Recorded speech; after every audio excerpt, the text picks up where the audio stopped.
जब ये यमन में रहते थे ना, तो 10 रुपया खर्च करने से पहले भी 10 बार ही सोचते थे। अब उनका बिजनेस बड़ा हो गया है, मानसिकता वही थी कि पैसे बचाओ, पैसे बचा के चलो भैया, फालतू खर्चा मत करो। अशोका होटल सुन लिया ना आपने। तब इन्हें पता चला एक बारी कि टेलीग्राम जो विदेश से आता उस पर इनका 5,000 रुपया लग जाता। उस समय 5,000 रुपया, 5,000 रुपया खर्च। इनका दिमाग खराब हो गया, लेकिन बोले कुछ नहीं, चुप रहे। एनालिसिस, कैलकुलेशन करनी शुरू कर दी। चाचा चौधरी से तेज दिमाग है ना इनका, कैलकुलेशन करनी शुरू कर दी।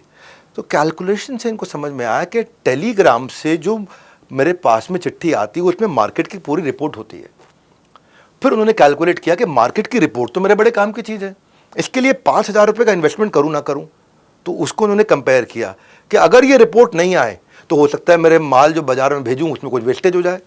अगर ये रिपोर्ट नहीं आए तो दूसरा हो सकता है वेस्टेज ना हो, शॉर्टेज हो जाए, मैं कमी माल बेच दूँ। माल चाहिए था 1,000 टन, मैंने भेजा खाली 500 टन। जब इन्होंने दो चीज़ें देखी, वेस्टेज, शॉर्टेज, तो उनको समझ में आने लगा कि भाई 5,000 रुपये बचाने के चक्कर में तो बहुत बड़ा नुकसान कर जाऊंगा। अगर शॉर्टेज हो गई तो कितने का नुकसान हो जाएगा, वेस्टेज हो गई तो कितने का नुकसान हो जाएगा। क्या मतलब वो, सुनो ध्यान से, समराइज करता हूं, इजी सुनो।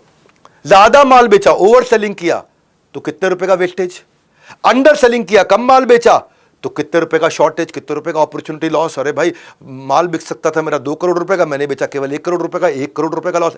5,000 रुपए क्या है, लगा लगा 5,000 रुपए लगा। मुझे क्या चाहिए, राइट सेलिंग चाहिए, ना ओवर सेलिंग चाहिए ना अंडर सेलिंग चाहिए, मुझे चाहिए राइट सेलिंग। 1 करोड़ रुपए का नुकसान, 5,000 रुपए बचा करके मैं 1 करोड़ का नुकसान करूंगा। हाँ, इतनी तेज इनकी बुद्धि काम करती थी। ये सरकारी नौकरी वाली इनकी कभी वो मानसिकता ही नहीं थी। बिग पिक्चर बजटिंग करते थे, बड़ी पिक्चर का बजटिंग करते थे।